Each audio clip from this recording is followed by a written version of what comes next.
Hi everyone, I'm Airier, and today we're going to be watching more of Tex Kick My Teeth In. I wish that was a joke. Today we're going to be doing Exodus to Elementals number 1. This is part C, D, E. Honestly, I forgot already. I had some interesting time with the previous video and thinking, you know what would really help? Irish coffee.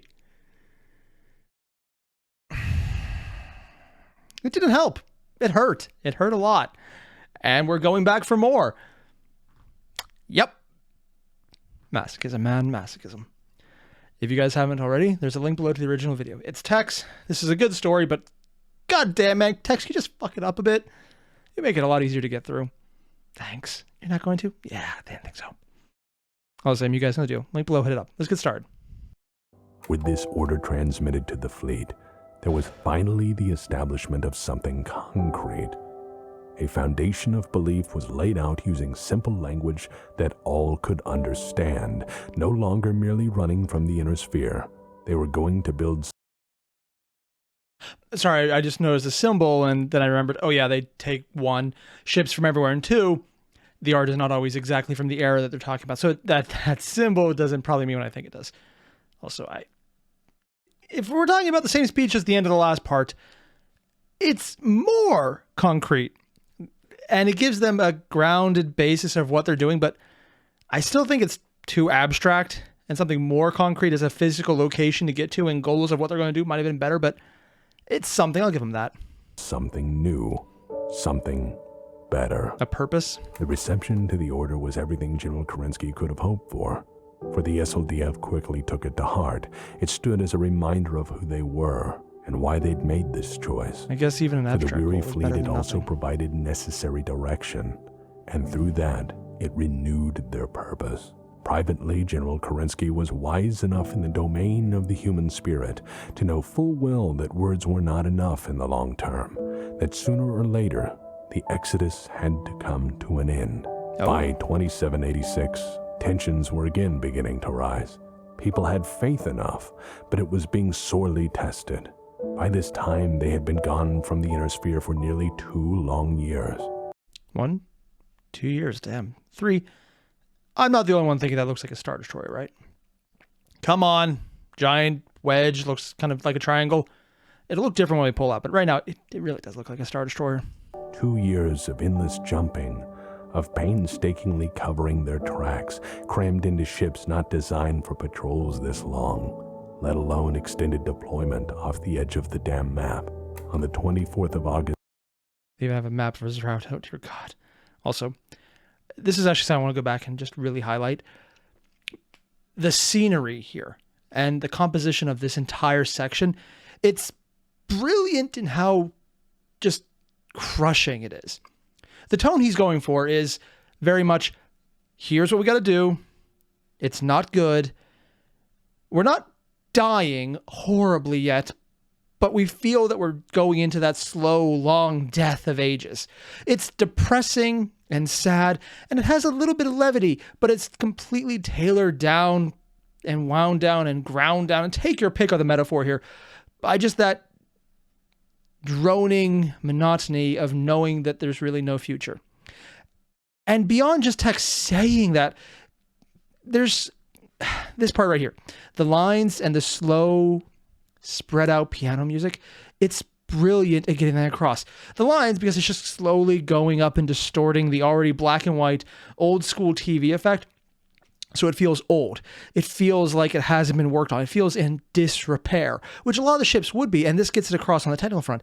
And then the music, it's just a light, a higher registered tune, so it's happy, but then it's played slow and languid and just waiting every couple beats, as if it's just taking a while to hit.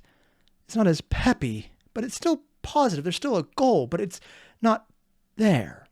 The music and just the change they put in on the filter for the picture, it's brilliant because it gets across the exact feel of the Exodus at this point. They have their goal, but it's not enough, and you could hear it dying. Not dead, not gone, not even failed, just finite. Finite? Finite, that's the word. And it's brilliant how that was pulled off. Let alone Listen to extended that. deployment off the edge of the damn map. On the 24th of August, 2786, the fleet happened upon a godsend. Oh? Finally, after all their journey, far from the inner sphere, Habitable world? they found 5 worlds that were reasonably habitable. Only 5. Finally, they had worlds of their own, and on these worlds, they would begin anew. On the one hand, I thought clan space was a lot bigger than 5 worlds. On the other hand, it's literally hundreds of years in the past from the clan times that I'm more aware of in the clan civil war. And, well, I guess more of the return of the clans, whatever. It's not like Return of the Jedi. Wow, my mind's all over the place. But it's just only 5 to start with. Something's about to go really bad, isn't it? Oh, no. Wait. People keep telling me that habitable worlds and anywhere in BattleTech that aren't heavily terraformed are rarities. Finding 5 of them together is kind of weird, unless it's a massive cluster of stars and planets, and these just happen to be 5 out of a lot more. I don't know. I have to look that up. Little did they know the trouble that would follow, for they had brought their ruination with them. 5. General Alexander Kerensky announced to the fleet that they had finally reached their destination. Really? Eden, Dagda, Arcadia, Babylon, and Circe. Eden makes sense. Garden Eden. Dagda, I think that in Irish mythology, he is the head god. Arcadia, I'm actually pulling a blank on this one. Babylon, it's famous city in the early cradle of humanity. Circe, though, that's weird because wasn't she the sorceress who turned people into pigs?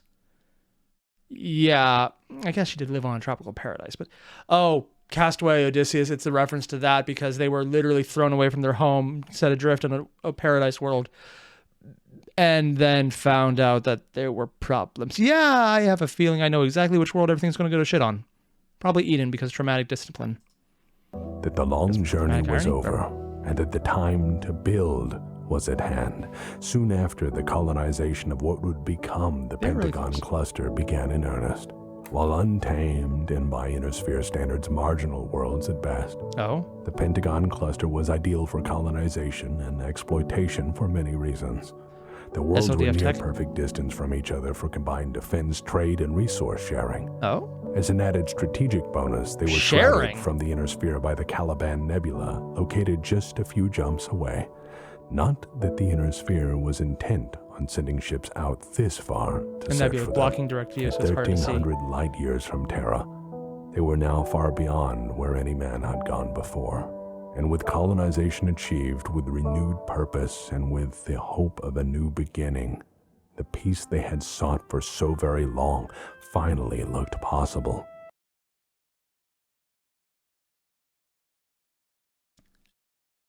You have no idea how much I'm tempted right now to go, well, that's all, folks. They had the good life. They found the worlds, and now it's over, and there's nothing else, and nothing bad happened, and they all lived happily until some random shit happened. The clans are completely unrelated.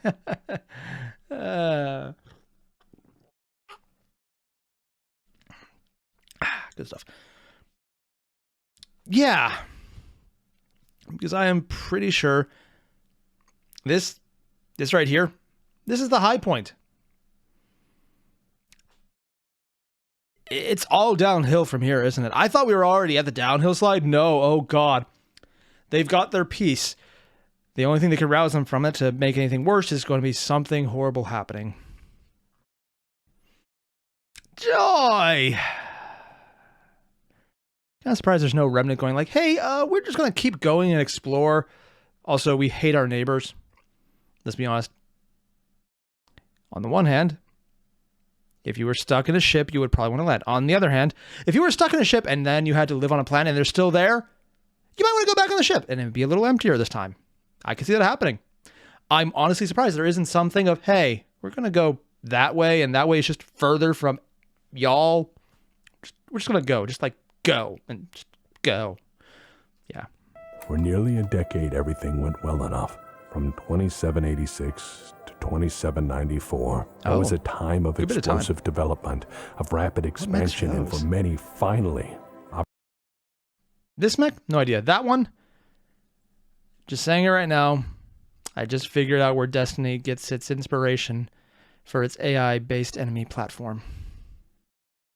Yeah, come on. I'm not the only one who sees a gremlin in there. Gremlin? Goblin? Goblin. That's it.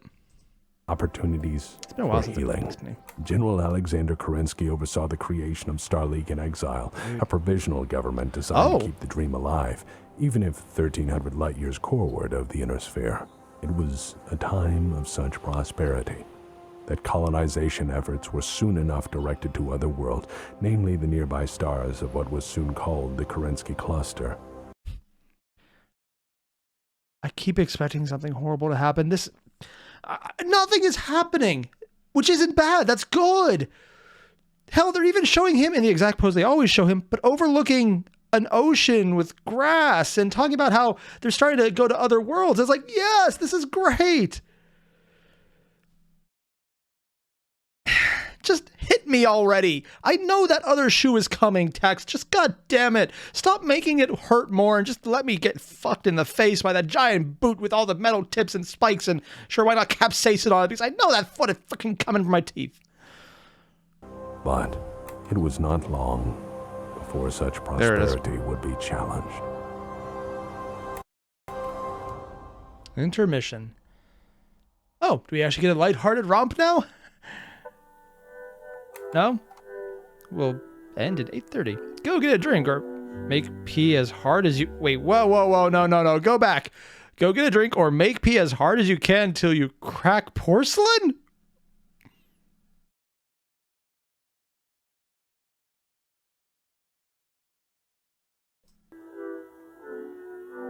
Who thinks of this? Also, the distorted music is kind of creepy. The average TexTalks BattleTech requires 4 to 8 weeks of research. 4 to 6 weeks of writing, 10 to 20 hours of voice work, 4 to 6 weeks of editing. Shit's insane. Yeah, no fuck. This is Black Pants Legion is funded by the fan base only? Seriously, I don't get that. Tex has been offered a substantial dosh in advertised products, games, etc. Here's his typical response. Can I say whatever I want? You know, like the truth? I mean, honestly, that would be nice. That would really be nice. I wish I wasn't certain the next line is followed by, no. Wait for it. They generally stop responding. Mike's never DM'd a game prior to Star Trek?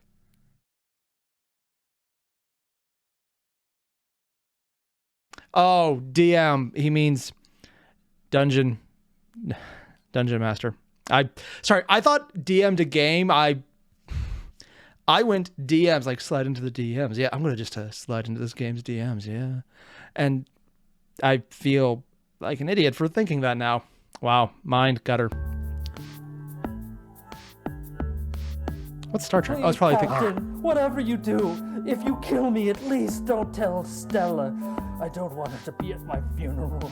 He stares at him. I don't even know the context, but I love the line. Don't tell Stella. I don't want him to be at my funeral. I already like this. Saturday nights, link in the description. Also, holy shit, wow. I didn't know Roll20 could actually put in schematics. Also, yeah, Roll20, hell yeah, man. Then he takes a long pull on a cigar, and he punches him like 12 times in the face. Oh, God. It's fucking great. Hell yeah. Roll20 is awesome. Also, watch Star Trek playlist there. See Mike and DM his version of Star Trek. Tex is the captain, is the crew. Brought to you by Vitamin Crazy. What? It's a reference to something. Tex started to receive mechs from the BattleTech community. He doesn't know what to say other than holy shit and having an uncomfortable for him feeling of being honored.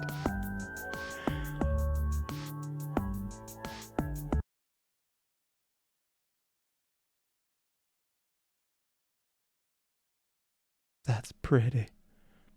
Also, just from a technical standpoint, I suck at painting. But not enough that I don't realize getting stripes down in yellow is hard as fuck. The blowing up one? Pretty cool. But just getting consistent yellow stripes, is it perfect? No, but they look consistent. Also, cool fade down here. Nice. God damn, that is pretty, man. I'm having mech painting envy. Is that an Irby? That's an Irby. Right in the middle. The Black Pants Legion predates YouTube? Oh. Has a mayor. They want to crush a country that Fuck you. Doesn't Recorded the exist. debates Fred, once. please. Belgium doesn't even exist. Maintain some decorum. That's Belgium Fred, anyways. Please. The mayor has no power, yet every few months we elect a new one. So normal. Just BPL things. Mike uses his audio equipment to record farts. Tex considers himself a monumental fuck-up who somehow keeps going. Okay, 2 things there. 1, Mike. I don't see why that was worth commenting on. I thought that's literally what everyone did. I mean, am I the only one who has a SoundCloud file of just fart noises they found and thought were funny? Okay, realizing I probably shouldn't have said that out loud. Too late. Going to do it anyways. Also, yeah, I get the distinct impression Tex and not valuing themselves accurately is probably going to be a recurring theme. Yeah. The BPL disagrees with, he's our fuck up. Best way to do it. In the army, Mike learned that gasoline is flammable. He didn't already know that? Oh no. He also learned that the helmet can go anywhere if you hold the throttle wide open. I don't even know what a helmet is. Mike's favorite meal is hot dogs. Good choice. But I feel there's a butt coming. Mike is terrified of Gary Busey.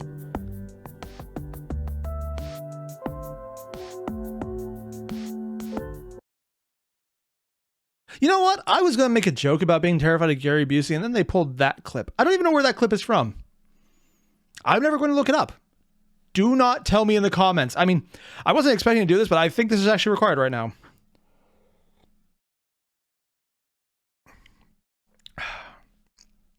I wasn't expecting to be pushed to that level for just random clip that was thrown in there.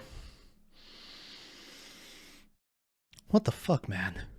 Tex has taken 2 vacations in 4 years. The BPL forced him to take both. I've actually heard about this, and I thought it was a joke first, and then they showed me screenshots.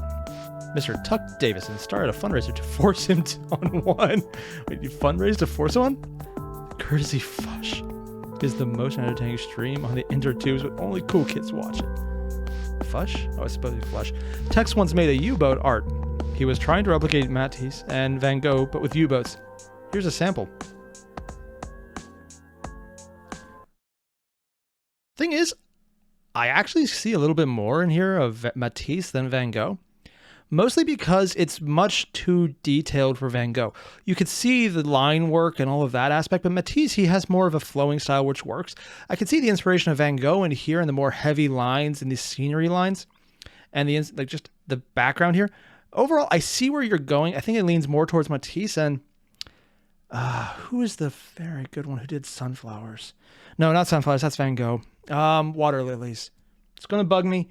I see that a lot more just because it's slightly blurred, which is a big thing in his art. The artist behind the water lilies, massive water lilies, takes up at least an entire wall, sometimes multiple walls on multiple floors. The reason they're so blurred is because the artist who was doing them was blind as a bat. Specifically, he still had eyesight, but it sucked. Which is actually no more because eyes for bats are actually pretty good. They just have better echolocation in the dark. But yeah, I can actually see this. It looks pretty damn good. Not quite Van Gogh, has the applications of it, but it looks way just too detailed for him. Overall, though, not bad. I like it. I wonder if they based on a picture and then added art on top or ink, or how do they do that? Ooh. Okay, never mind. That's definitely Van Gogh. The swirls and the stylations. Oh, God, yes. You could see it popping. I wish they had a higher resolution. Actually, can I get a higher resolution on this thing? Because I would... Oh, no, I can't. Yeah, it's as high as it goes. That's actually really damn cool. Shit, yeah, no, that is very much impressionist, but late impressionist on that one. Almost modern, but right before it. Maybe like 60s or 70s impressionism. Not really, but yeah. Dex doesn't care if you steal those. I mean, if I can get a signed copy, I would steal that. We're using Kumakin. Oh, Kumakin's song again. Link in the description. Some call this the Grandpa Tex theme. Okay, that's a cool name. The song's real name is Pink Bikini. Also, maybe pay the guy who'll write you music. Ooh, his rates are reasonable. I'm usually looking into that just because I find it fun. Same with artists. He's cool like that.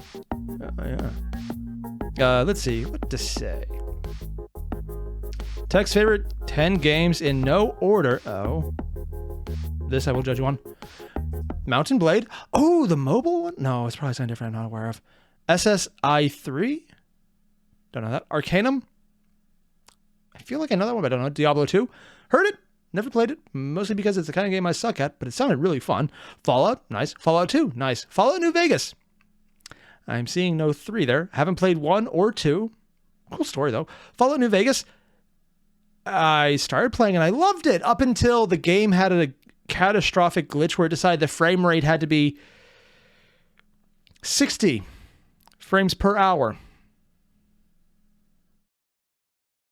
I thought it froze. It hadn't. I didn't think to just turn off the system and restart it. I decided to walk at that speed by just getting a rubber band and holding down the joystick so it would go forward until it reached it. And somehow I managed to reach a smaller location that didn't crash the game. And then I was stuck because I can't fast travel out of it. And sorry, I'm having flashbacks to tech difficulties in New Vegas. Ooh, I love me some Dwarf Fortress. I've never played it, but I heard it's terrifying if you get deep enough into it. Homeworld? Heard of it? I'm not sure. Jagged Alliance 2? Oh, I know I've heard of that game. So many of these are really good games I've heard of and I wanted to play, never got around to.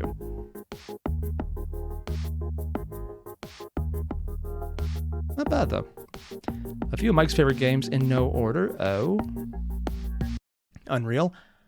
Oddly enough, I thought that was an engine rather than a game. Warcraft? Tried playing it. Sucked. Fun, though. Arcanum? Still need to play it. Breath of Fire 3. Ooh, good choice. I was a big Breath of Fire fan, so this is like, ooh, handheld era. Or technically, you could have done it on like the really old systems because I think they were updated to handheld, but whatever. Wolf 3D. Don't know about that one. Not most because I've heard of it. I don't know. Quest for Glory 4. Tomb Raider. Daggerfall. Ooh, Daggerfall. I think that was not the third game in the Elder Scrolls, but essentially the equivalent of it because they had like a few other ones. It came right before they went to the Dark Elves' homeland, and I cannot remember the name of that one. Mike Tyson's Punch-Out. Wait, that was a real game? I thought that was a meme. Huh. Cool. Hitman. That's one of those games where I'm like, I don't really get into myself. But God damn, does it feel like it's an open world game that suddenly did open world before open world was a thing? And it did it in an interesting way that gives you a lot of possibilities. So you can do a lot of fucked up shit in funny ways. No, that makes sense. Tomb Raider, classic. Mad props for Breath of Fire, though. Hell yeah, man. Texas' favorite game store is Gamers Haven in Colorado Springs. It was a local game store for years. It's located, in Boulevard, Colorado Springs. Gamers Haven. Cool. Texas' friend Rob is the best game store owner in the world. He also has a fully painted SWAT army.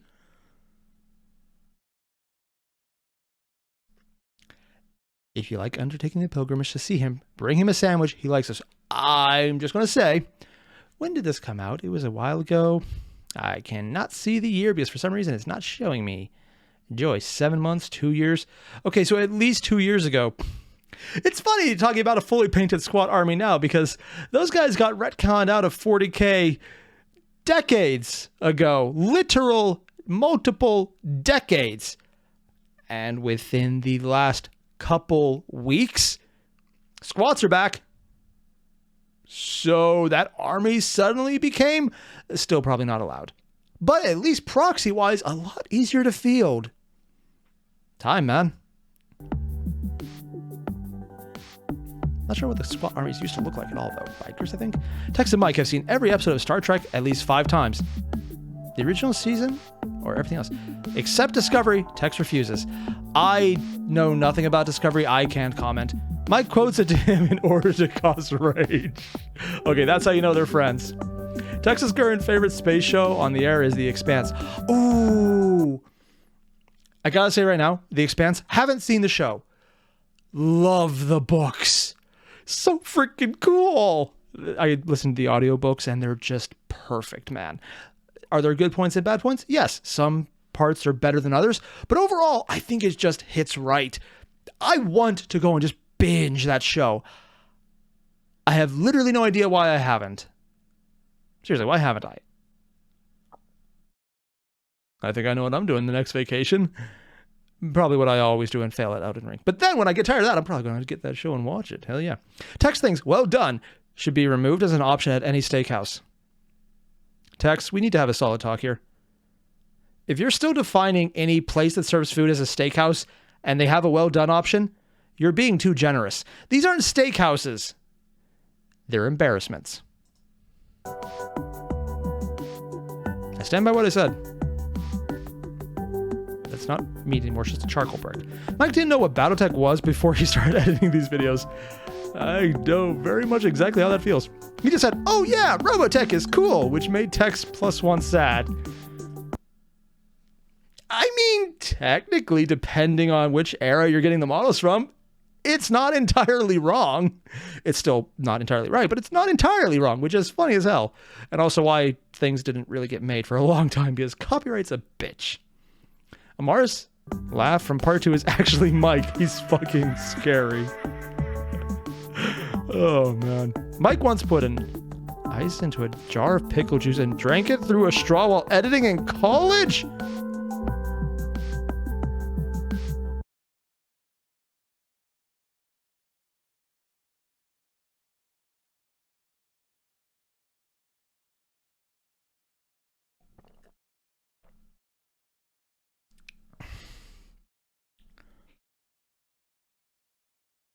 Okay, real talk. What the fuck, man? No, don't tell me. To each their own. Some people like alcohol. Some people like soda. Other people like to taste the blood and tears of depression and depravity. Like Mike, apparently. Tex reads every comment and replies to as many as he can. He used to reply to every single one. Used to? Well, I mean, it gets hard after a while. Tex doesn't watch anime and had to have a word Senpai explained to him. Please tell me this conversation was recorded as one of those meetings they did on a live stream for the Black Pants Legion, and someone got it on tape explaining to Tex what senpai meant. It's just too perfect. It's like having to explain to someone when they ask, what's yaoi? I want this to be a thing. If not a real live copy of it, please tell me there's like a dramatic reenactment out there somewhere. I want this. I want this in a completely rational and reasonable manner. Specifically, yes.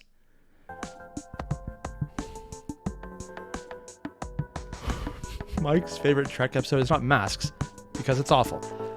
I don't actually remember that one. When in an episode near completion and Tex and Mike are exhausted, Tex will do his George Lucas impression. Which one? Like good George Lucas or bad? It's pretty okay, but it's funny. Okay, so we're safe. It's not just him randomly putting in Jar Jar Binks. We're good. Mike thinks Nicholas Kerensky picture looks like Race Bannon from Johnny Quest.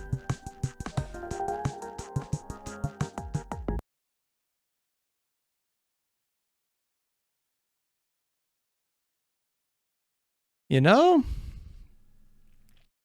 give him a little more hair, dye it white. Maybe point the nose just a tiny bit more because cartoon. Or maybe age him about a decade and yeah, that is terrifyingly resembling him. That's kind of weird actually. It's the jaw lines, the heavy jaw lines do it. Yeah, like right there. Yeah. Not quite the same, but it's close enough. Hanna-Barbera is gonna fucking sue us for that. Are they even still around? Probably just a sue. Oh wait, they were tits up in 2001. I should probably point out something. Just because a company goes out of business doesn't mean that someone hasn't bought their name and their rights just to hold them for the explicit purposes of suing on their behalf. That's stupid. But it is actually a thing. So even if it's dead, it might not matter if someone decide, hey, we're only going to hold this property just for the naming and right to sue people who use it and nothing else. Does it happen often?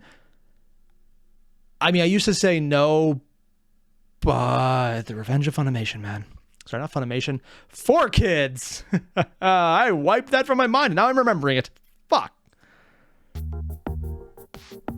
We cool. But don't be careful about that one. Mike and Tex have seen all the hot fucking Amaris memes.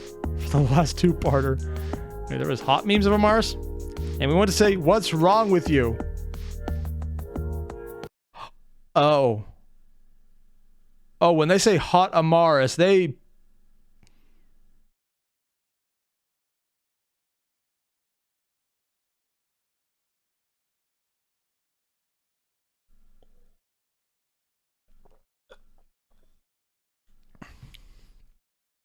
I did not need that. I did not need that thought. I did not need that image. I just didn't. Why would you bring that up? But then we realized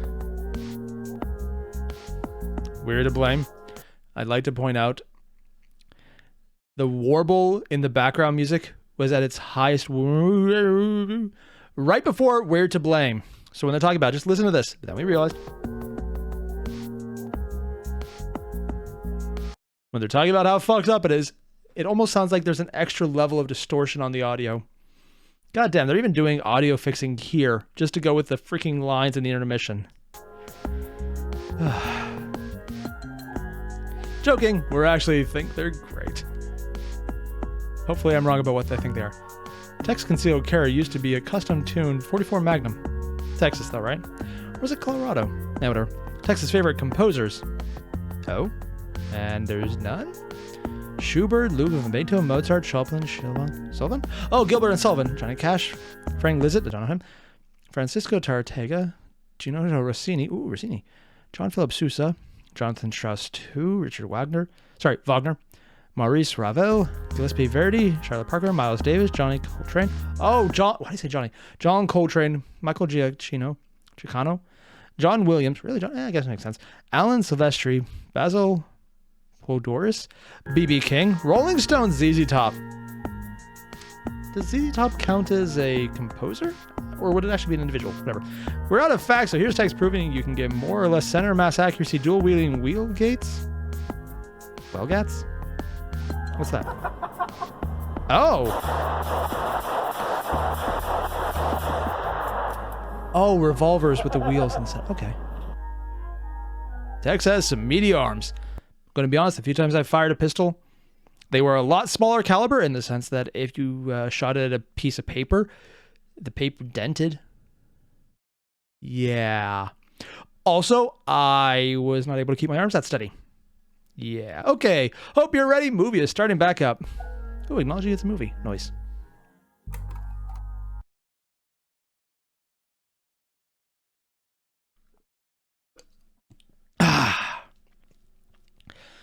And that's where I'm calling this one because dodged a bullet. It was not the level of, oh God, soul-crushing depression I thought it would be. It was hot Amaris memes, which I'm hoping now are just about being on fire and not sexy Amaris. I don't want to look it up because I'm pretty sure I know exactly what it is, but I don't want to be right. But overall, goddamn, we got right to the part where it's like, here's the best it's gonna get. And that tiny bit of depression, because you know, this is as good as it's gonna get, and it's all downhill from here, folks. And I'm just reminding myself, people keep warning me. This one, part one of Exist Elementals, is the lighthearted, fluffy of the two of them. Yep. We're going into this hard. Thankfully, they had the intermission, and it was much more appreciable this time around because I know that I need that. I need that moment of, okay, we're good, we're good.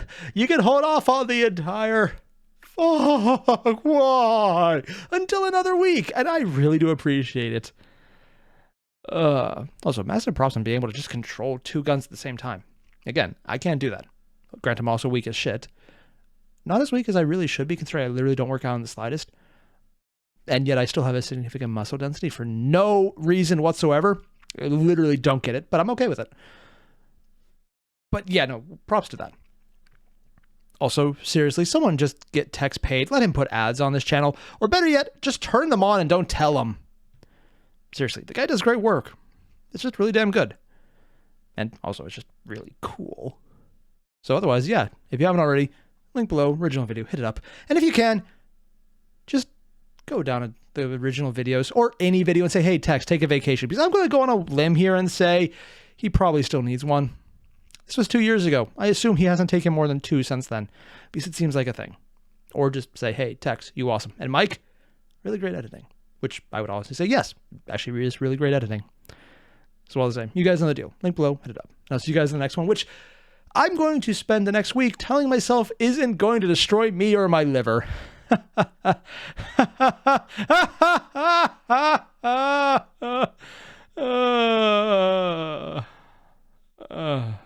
Yeah. See you guys then. Adios.